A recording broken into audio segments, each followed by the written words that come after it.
Good morning, lifestyle traders. Today is extra special because we will have a very special interview with the founder of the Lifestyle Traders Academy and the creator of LTA Gold Algo, none other than Coach Nico Mendoza.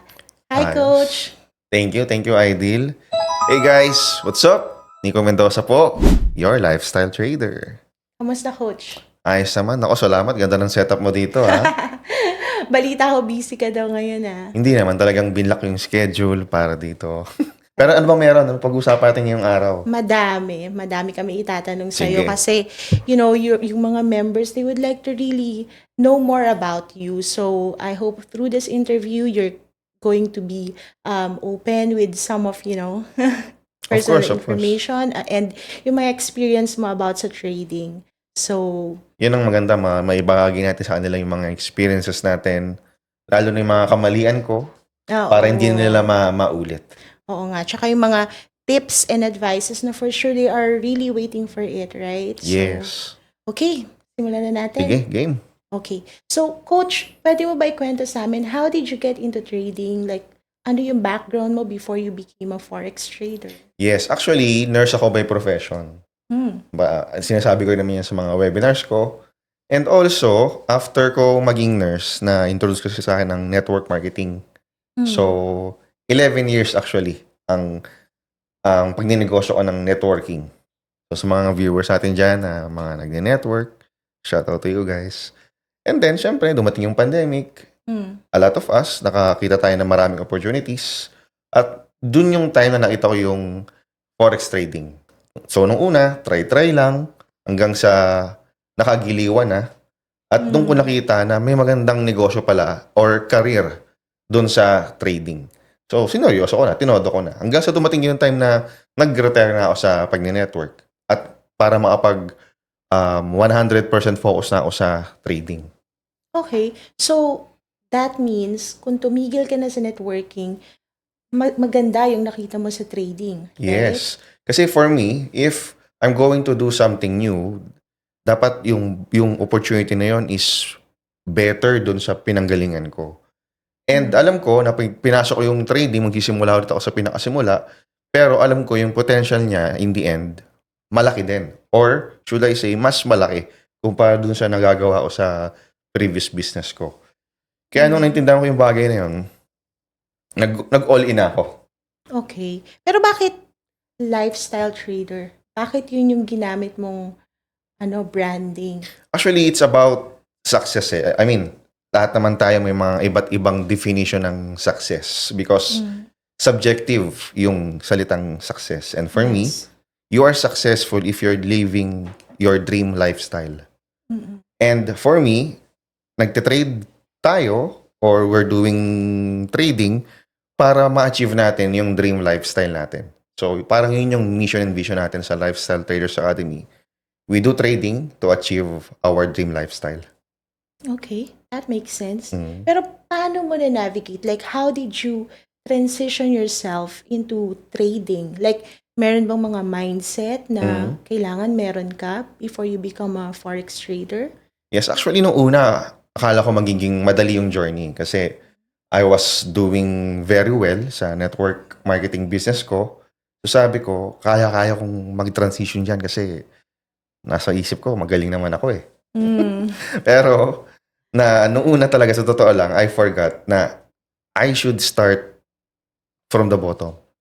So, nung simula talaga may ang daming challenges kong kinaharap, no? Especially, there's no guidance nung nag-start ako. Unlike sa network marketing BS ko before, syempre may mga mentors doon na nagagabay. Dito kasi wala. So, nag-start ako mag-isa. So, naging mahirap yung transition for me. So, marami akong challenges na pinagdaanan nung nagsisimula. So, kung ang usapan is transition, malaking adjustment for me. Okay. So, from a networker to, a forex trader, ano yung mga biggest challenges mo na na-encounter? Or how did you overcome yung mga challenges mo? Paano ko na-overcome? Mahirap kasi sa simula eh. Kasi, marirealize mo na trading is very lonely kapag ka wala kang community. Mm-mm. And ako, as a network marketer, sanay ako sa maraming mga kasama palagi. Baga, building community. Correct. So, nung pumasok ako sa trading, mag-isa ako. It's very lonely. Kaya napaka-importante ng pagkakaroon ng community. Ang challenge sa akin, sa totoo lang, nung nagsisimula is yung kung paano ko i-manage yung pera ko. The thing is, nag-start ako sa trading ng may pera, may sobra-sobrang budget dahil maganda naman ang nagiging performance ko sa business ko. So, nangapital ako agad ng malaki without inaaral ng maayos yung trading. So, I learned the hard way talaga. Ang laki ng tuition fee ko nung nagsisimula ako. So, imbes na maging advantage ko yung pagkakaroon ng budget, naging disadvantage ko pa yon. So, yun yung isa sa mga naging challenges mo kasi nga sabi mo, malaking pera. Gaano kalaki? Basta malaki. Nasa million din. Nasa million din. Okay. May factor din kasi yung pagiging aggressive ko eh. Pagiging risk taker ko. Okay. Nagkataon na ako ay risk taker, malakas loob ko, and bata pa kasi. Mm-mm. Imagine, I'm just 18. So, medyo magets pa. So, I mean, pumasok ako sa trading at ang edad ko was siguro 30 or 31. Okay. Ngayon kasi 25 ako eh. How wrong? Okay. So, malakas yung loob ko. Risk taker ako. Very aggressive when it comes to investing. So, ang lakas ng pagkakasampal sa akin ng katotohanan ng time na yon. I see. Kaya sa mga nanonood nito, di ba? Kung papasok ka pa lang sa mundo ng trading, start small. Ang nangyari sa akin, start big eh. Kasi gusto ko kasi kumita agad ng malaki. So, yun yung problem. Kapag nasanay ka sa malaking kitaan agad, parang feeling mo ayaw mong magsimula ulit sa maliit. Yun yung naramdaman ko nung una. Which is very wrong. Okay. So, Coach, di ba na-mention mo, in forex trading, you feel alone. So, paano yun? Like, how did you explain to your friends? Or for sure, meron kang mga friends na nagtatanong sa'yo, bakit lumipat ka na sa forex trading? Actually, ang nakakatuwa is wala naman nakakaalam nung una na nag-trading na ako. Like, on my first year, all of them are thinking na nasa networking pa rin ako. Pero sa sarili ko, nasa trading na talaga ako.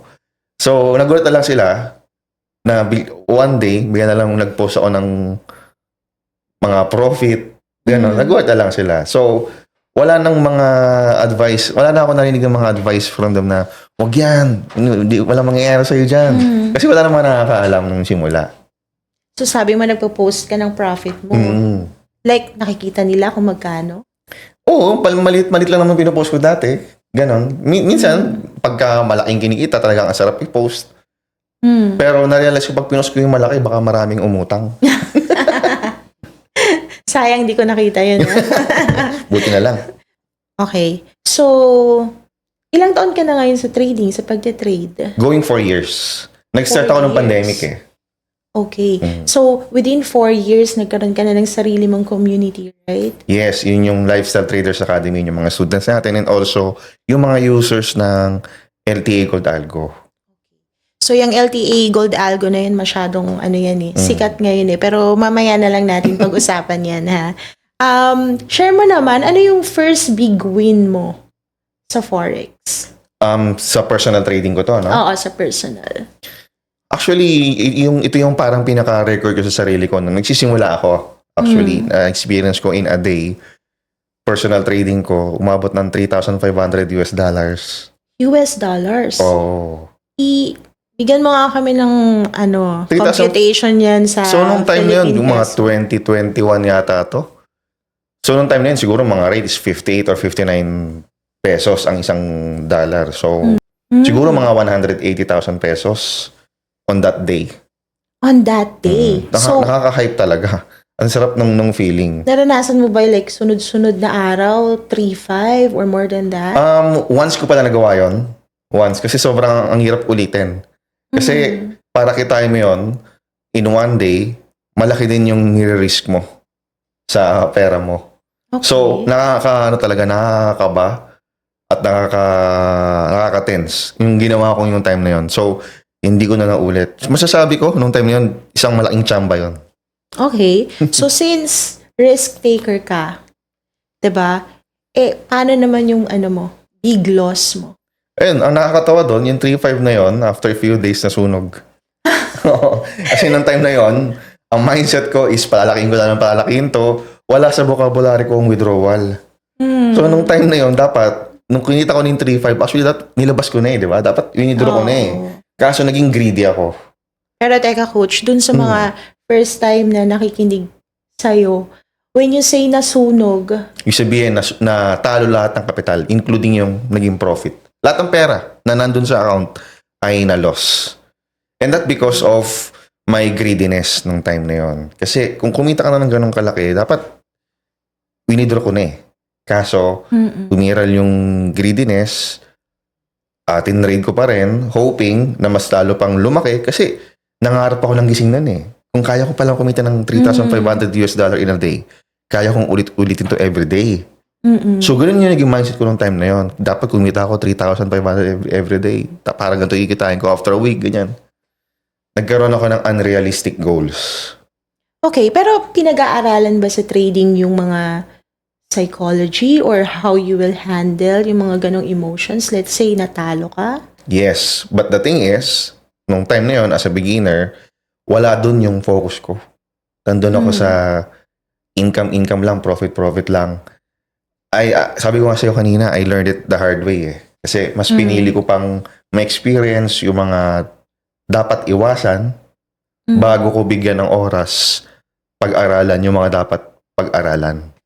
Okay. So, nauna mong na-experience yung mga hindi dapat ma-experience. Bakit? Is that because you did not attend the courses or di ka nag-enroll or anong ginawa mo nung Yes, actually. Number one, wala akong mentor or wala akong trading coach. Nag-aral ako on my own for free sa YouTube. Because YouTube is like a search engine. Type mo lang dyan how to trade, how to ganito. Lalabas sa lahat dyan. And actually, nung time na yon, ayaw kong nag-enroll sa mga course na yan. Kasi feeling ko, for me, ayaw kong pagkakitaan nila ako. Ganon. So Oo, at saka nasa isip ko yung tuturo nila sa course nila, nasa YouTube lang din naman. Oo nga. Yan yung common thinking ng tao. You can find everything in YouTube. Yes. So, nag-start ako sa YouTube. The thing is, nung nasa YouTube na ako, sobrang dami. Daming mga nagko-content doon na pinapanood ko. So, feeling ko, dami kong alam. Okay. Alam mo yung feeling nung nag-aaral tayo, tapos may exam, di ba? Finals exam. Different subjects, pinagkasabay-sabay natin enroll. Then, the next day, during the exam day na, sobrang dami mong inaral, may mental block ka. Nawala na lahat. So, sa YouTube, ganun yung nangyari sa akin. Sobrang dami kong inaral na strategy. Nung nandun ako sa application, hindi ko alam kung anong uunahin or pagkasabayan. And then, mayroong ganitong turo si ganito, na hindi swak. Tapos pag-combine ko, ang ending, sablay yung aking trading. Okay. Pero saan ka mas natuto? Sa international trader or local trader lang na coach? Mix actually May mga kanya-kanyang strengths yan The thing is, marami akong mga inaral ng mga trader. Kinukuha ko lang yung mga bagay na madali kong naintindihan. Ibig sabihin, yun yung naipaliwanag nila ng madali sa akin. So, kinuha ko yung mga magaganda sa kanila hanggang sa nabuo ko yung sarili kong timpla. Okay. Pero, nagkaroon ka ba ng impatience during that time na nag-aaral ka? Or na-confuse ka ba sa dami ng mga nalalaman mo? Paano mo hinimay? Paano mo pinili yung mga strategies mo? Kasi next na pag-uusapan natin yung mga trading strategies mo So, paano mo hinimay yung mga yun? Actually, sa simula, napakahirap hanapin nung strategy na mag-fit sa'yo Especially nung time ko nga na yun, nung sisimula ako, galing ako sa malaking losses. So, every time na naghahanap ako ng strategy is, hinahanap ko palagi yung 100% win rate. Yung perfect, yung walang talo. Kasi nga, naging desperate na ako na makabawi dun sa mga losses ko. Kaya, from one strategy, jump to another, sobrang bilis. Hinahanap ko palagi kung ano yung makapagbigay sa akin ng best profit So, pag tinignan mo yung YouTube search engine ko, nakalagay dyan best trading strategy, 100% win rate. Yun yung palagi sinesearch ko. So, ang bilis kong lumipat from one strategy to another. Pero meron bang strategy na 100% ang win rate or There's no such thing. okay? Wala. Walang 100% na winning rate Win na rate. strategy. So, pag may mga nakita ang ganon na mga post or content na 100% winning rate, that's pure BS. Because wala namang Perfect. makakapag-predict ng gagawin ng market. Okay, Coach, pag-usapan naman natin yung mga trading strategies mo. Mm. So, pwede mo ba kaming bigyan ng idea kung ano yung trading strategy na ginagamit mo? Actually, along the way, ang dami kong inaral na mga trading strategies. From sa pinakasimple hanggang sa pinakakomplikado. Hanggang sa dumating sa point na sabi ko, doon lang ako sa simple. Ang importante naman ay yung pagkaroon ka ng profit.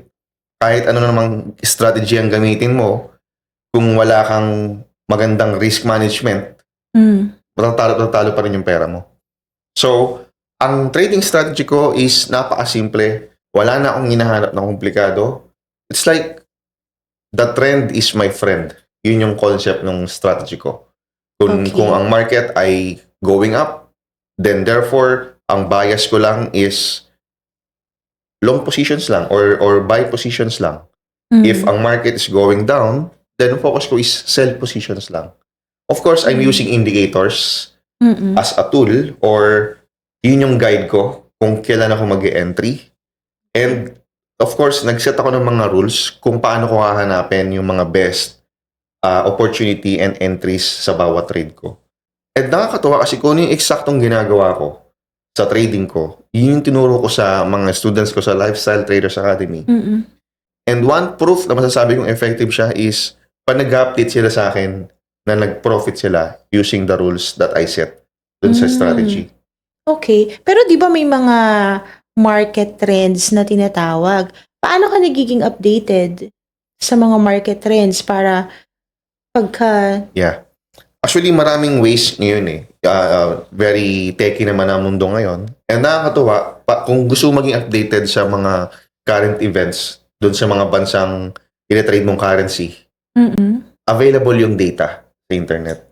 Like, Okay. if you go to forexfactory.com, makikita mo doon kung ano yung mga mangyayaring news on a daily basis. So, sisilipin mo lang doon kung meron ba nakaschedule na news. So, it's up to you kung yung strategy mo is nag-work ba sa news or hindi. In my case, pag may news, no trading. Para wala nang iniisip. Okay. So, pagka may news, may mga big impact news, walang trades. Wala. Ano yun? For the whole day? For the whole week? Depende? Mga 2 hours before nung release ng news, dapat clear trades na ako para relax na ako. Dati kasi, nung simula ako, sinasabayan ko yung news because yung volatility ng market nandun sa news eh. Doon mo makikita yung mga candles biglang pumipitik ng malaki, di ba? At yung ibang mga traders tuwan-tuwa doon. Okay. So ako, nung dati, tuwan-tuwa din ako. Not until nadali ako. So sabi ko, what's the point na palagi kong naabangan yung news? At pwede akong manalo, pero alam kong tsamba. Okay. Pero pag natalo, big time din yung talo. So why not? Focus lang ako doon sa mas stable na pagtitrade. Hindi pa ako na-stress. Okay. Pero, let's say for example, can you give us like a typical process kung paano ka nag-a-analyze yung isang potential trade? Yeah. Madali lang kasi titignan mo lang naman yung market, yung chart. Ang tawag doon is technical analysis. So magsisimula ako sa daily time frame down to 5-minute time frame. And then from there, from higher time frames, i-mark ko lang yung mga areas of values ko, yung mga tinatawag na support and resistance. Okay. Para makita ko kung saan pwedeng bumanda or saan pwedeng mag-breakout yung market. At syempre, iniisip ko na rin doon ano yung mga possible scenarios. Okay. And then, sa lower time frame, pag nasa 5-minute time frame na ako, doon ko ilalabas yung armas ko, which is yung mga indicators, para alam ko kung saan ako kukuha ng mga entries. And of course, doon ko na rin ilalagay yung mga targets and stop loss. Okay. So stop loss is one type of risk management, right? Yes, naglalagay ako ng stop loss na. Kasi dati hindi. Ang stop loss, yun yung price na pag tinamaan, talo ka. Okay. So, yun yung amount na pag natalo, ay okay lang sa'yo. Dati kasi wala akong ganon. Kasi ayokong nang natatalo. Oo. Alam mo yun? Kasi, sino Ayoko din. sino nga ba naman ang may gustong matalo? Oo naman, tas pera pa. Oo. Dollars pa. The thing is, as a trader, kung ikaw yung trader na ayaw tumanggap ng pagkatalo, you will end up losing everything. So you need to understand na as a trader, yung losses ay normal. Okay. As long as yung losses na yon is computed mo, alam mo na from the beginning. Kasi dumating din ako sa time na pagiging trader ko na gusto ko yung trading history ko puro profit lang. Ayaw kong madungisan ng pula or ng negative. Negative. Pero, ang nangyari doon, kakaayaw ko ng losses, kakaayaw ko ng pula sa trading history ko. Ang nangyari, one time, big time, talo. Kasi, imbes na nilet go ko na yung loss sa mga current trades ko, hinuhold ko siya na sobrang tagal hanggang sa mag-blue. Ang masaklap is kapag no one knows kung kailan babalik yung market dun sa trade mo. So, ang ending is very stressful and doon na lumalabas yung mga common mistakes ng mga traders like overtrading, revenge trading. So it means when you're going to put a stop loss, bago pa lang i-execute yung trade, meron na? Tama ba?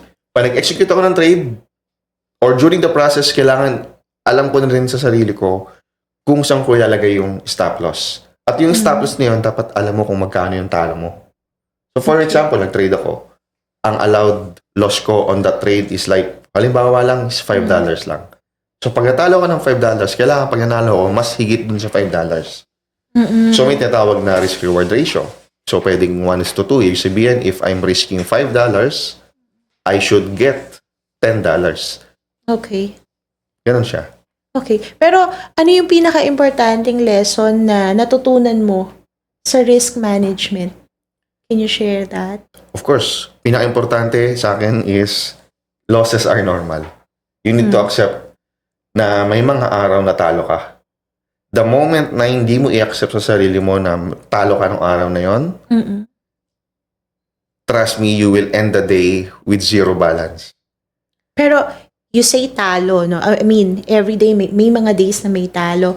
Do you set a specific amount? Yes, Pwede mong dapat meron. Dapat meron. Kasi kung wala, hindi mo tatantanan eh. Okay. Halimbawa, natalo ka ng $10 na or let's say $100. Kaso wala kang amount in mind na dapat hanggang dito lang yung limit mo na loss on that day. Chances are, sisikapin mo, pipilitin mo yung sarili mong bawiin yung $100 sa talo on that day. At kasabay nun, kakambal nun actually issue na iinis ka na, frustrate ka na, nagiging desperado ka na, nababawi yun. Doon na ngayon pumapasok yung mga gambling mindset. Ayun. Baga parang pag nagsugal ka, di ba? Tumaya ka ng piso, natalo, tataya ka ng 2 piso para mabawi yung unang talo, tapos natalo na naman. Dudobling mo naman yung taya mo. Nangyayari din sa trading yan. I see. Pero magkano ba yung kayang ipatalo ng Nico Mendoza sa isang araw? Walang specific eh. I mean, depende sa kung magkano yung capital mo. So siguro sa akin, ang allowed ko per day in percentage, siguro mga 5% ng capital ko. 5% of your capital. Okay. Pero how do you deal with the emotional stress? Let's say natalo ka more than 5%. How do you deal with the emotional stress? Siguro ang isa sa pinaka-grateful ako, mabilis ako mag-move on. Okay. Mabilis siya mag-move Mabilis ako on. mag-move on. Na-mindset ko na yung sarili ko na pag natalo ako, forget it na. Okay. Dati, tinatawag ko pa siyang tuition fee eh. Ngayon, wala nang tuition fee. Pag talo, kalimutan ko na. Kasi kapag dinibdib mo pa yan, hindi ka makaka-move on eh. Diba nung ex mo, diba? Pero, yan, dumating yung time na sabi ko, talo, okay. Move on Stop na. Move on na. Ang mindset ko kasi ngayon is, pera lang yan. Kikitain mo rin ulit yan. At kikitain mo ng paulit-ulit yan. Mm-mm. There are days na magiging talo, but of course, there are days na magiging panalo. So make sure lang, dun sa mga araw na mananalo ka, make sure may laman pa yung trading account mo. Kaya kailangan, pag natalo ka, stop na. Kasi mali mo, yung kinabukasan, yun na yung profitable day mo eh. Kaso inubos mo on that day. Sayang naman.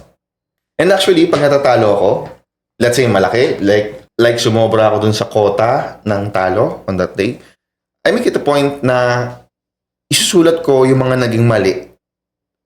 Kung bakit ako natalo ng ganong kalaki. Okay. So, as in, handwritten ha? Is that the journaling? Is that what you call Yeah, that's journaling? part. And also, nilagay ko siya sa ano, yung mga papel na may sticker, stick it ba yun? Stick notes. Stick notes. Para Sticky notes. ipapaskil ko siya sa monitor. Para next time na mag-trade ako, mababasa ko siya. May reminder ka na. Mare-remind ako na parang, uting ginawa mo ha? Huwag mo nang ulitin.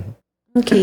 Pero paano mo naman hinahandle yung emotions mo pag nanalo ka? Nanlilibre ka ba? Nagsha-shopping ka ba? Napakasarap no? Pag nananalo ka, sobrang sarap talaga sa feeling. Oo naman. No? So ako, isa sa reward ko sa sarili ko is pagkain. Tinitreat ko yung family ko.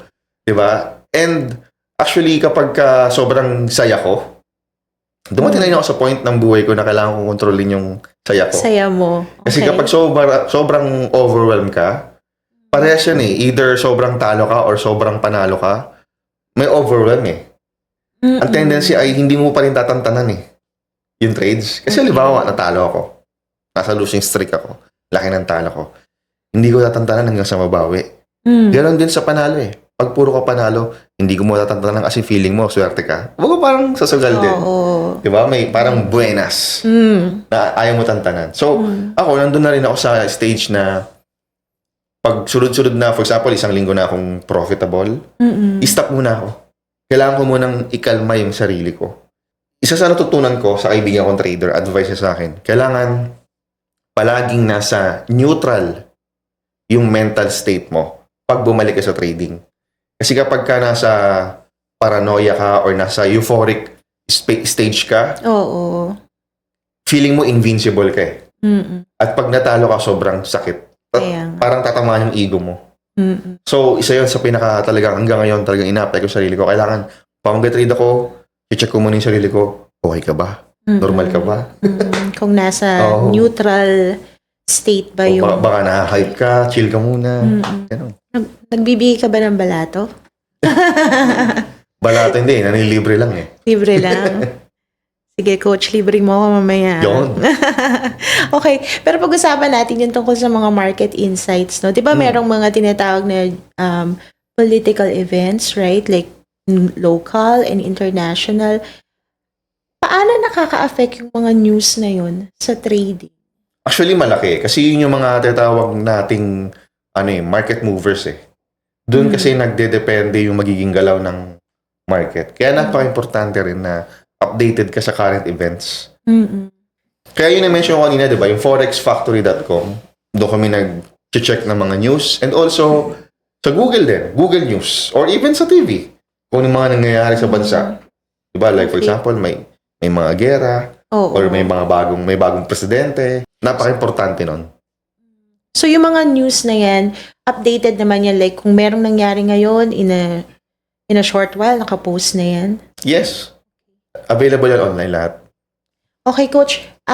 Ito, ano yung currency na lagi mo namang tinitrade sa market? Gold. Gold. Gold like, Yes, yung XAU USD. Before, ang dami ko tinatrade. Kasi, yun ang kagandahan sa forex market eh. Dami mong pwedeng i-trade. Daming opportunities. So, nung dati, tinitrade ko halos siguro mga 10 pinagsasabay-sabay ko. But I realized, medyo stressful kasi iba't iba sila ng behavior. And nung na-discover ko yung gold, nagustuhan ko naman kay gold yung volatility. At the same time, kung sa research yung pag-uusapan, madali lang kasi isa lang naisipin mo yung US dollar. US dollar lang. Pero dati, ano yung top 3 mo? Top 2? Top 3 is Euro USD, GBP USD, and gold. Gold. Okay. So, meron bang mga tools and resources na ginagamit ka when you're trading? Tools and resources. Like, pag nag-trade ako, I'm using indicators as part of my trading strategies. Ito magandang dagdag din yung currency strength meter. Kung lalo na kung ikaw ay scalper, diyan mo makikita kung ano yung currency na malakas as of that moment. Diba? So, pero hindi mo siya gagamitin as yun lang yung basis mo. Kumbaga, for me, indicators and currency strength meters are just another recipe dun sa kabuuang strategy na niluluto mo. Kailangan nagko-confluence sila sa isa't isa. Okay. Kailangan may enough reason bakit ka magbabuy or sell. Okay. Ganon. Pero, importante ba talaga tong mga technology na to? Like, nagsasubscribe ka ba sa mga platforms para makatulong sa trading mo? Yes. For me, ang tawag ko dyan is investment. Because for me, forex trading is a business. So, kailangan talaga sa negosyo may mga bagay kang kailangan i-invest para ikaganda ng negosyo mo. In my case, ang good thing naman dito is hindi naman kailangan magbayad or mag-subscribe agad lahat, lalo na kung newbie ka pa lang. Ako, since ako ay nagtuturo din sa mga gustong matuto, kailangan ko mag-invest din sa sarili ko. Like, may mga platforms ako na ginagamit na kailangan may bayad. Like yung TradingView. So, alam to ng mga traders, syempre, tradingview.com. May mga plans yan na subscribe. Ako, susubscribe ako dyan para mas magamit yung mga features. Lalo na, parang nagtuturo ako. Okay. Pero may naririnig ako yung mga signal. Ano ba yun? Nagsasubscribe ka ba dun sa mga nagbibigay ng signal? Importante Before, ba yun? yes. Before nung nagsisimula ako, nagsusubscribe ako sa mga signals. And marami din naman mga signals na okay. Of course, kung may okay, meron din namang hindi. Lalo na kung libre. Okay. And also, nung time na nagsisimula ako sa mga libreng mga signals talaga. The thing is, hindi ako natuto sa ganun. Kasi, all I do is just wait for their updates kung kailan siya mag-enter ng trade. Nagiging dependent ako sa kanila. Okay. So, hindi ako nag-grow as a trader. So, dumating sa time na na-realize ko na kailangan ko palang umasa talaga sa sarili ko. Hindi pang long term kung palagi lang ako susunod sa sasabihin ng ibang tao. So, yung mga grupo or yung mga traders na parati lang nakaabang sa signal, can you say that they also don't have discipline? Kasi hindi nila dine-develop yung sarili nila eh. Or, Yung discipline kasi depende na yun sa tao eh. Kasi yung mga nabibigay naman ng signals, nagbibigay din naman sila ng advice kung paano nila i-take yung mga signals. The discipline part is sa parte na yun nung nagtitrade. For example, ako, kahit naman yung sinusundan kong trader ay sobrang galing, kung hindi ko susundan yung kanyang risk management, sasablay pa rin ako. okay. Okay, pero ito yung inaabangan kong question eh. Gumagamit ka ba ng trading bot? Trading bot. Yes, actually, I have my own. Makwento ko lang, no, para mas maging malinaw sa'yo, no? Kasi syempre ako, as a manual trader, meron akong sarili kong strategy, kaya kong kumita ng malaki, pwede ring matalo, pero kontrolado ko na maliit lang yung talo. So, I realized na pagdating ng panahon na medyo nagkakaedad na ako, yung stress or yung stamina ko sa pagtitrade, possible mag-iba na. So, yung risk appetite ko, pagtanda ko ay hindi na ganun kataas. So, possible, hindi ko na magagawa pagtanda ko yung mga bagay na nagagawa ko nung bata ko. So, naisip ko, dapat pala, ngayon pala, makagawa na ako ng technology or money-making machine ko, nagagawa ng pera para sa akin pagtanda ko. So, naisip ko, kesa iasa ko sa ibang bagay, yung pagkakakitaan ko, syempre, sino ba pagkakatiwala natin, hindi sarili natin. Sarili natin. So what if, ngayon pa lang, i-workout ko na ng parang maduplicate ko yung sarili ko? Or should I say, matranslate ko yung strategy ko into an AI para siya na yung mag-trade on my behalf. Pero parang ako yung nag-trade kasi strategy ko yun. Rules ko yun, ako nag-set kung paano gagawin yung trading. Di parang ako pa rin yung nag-trade pagtanda ko. Okay, so ito yung very famous ngayon na LTA Gold Algo. Ito ba yun, Coach? Yes, yun yung pangalan niya.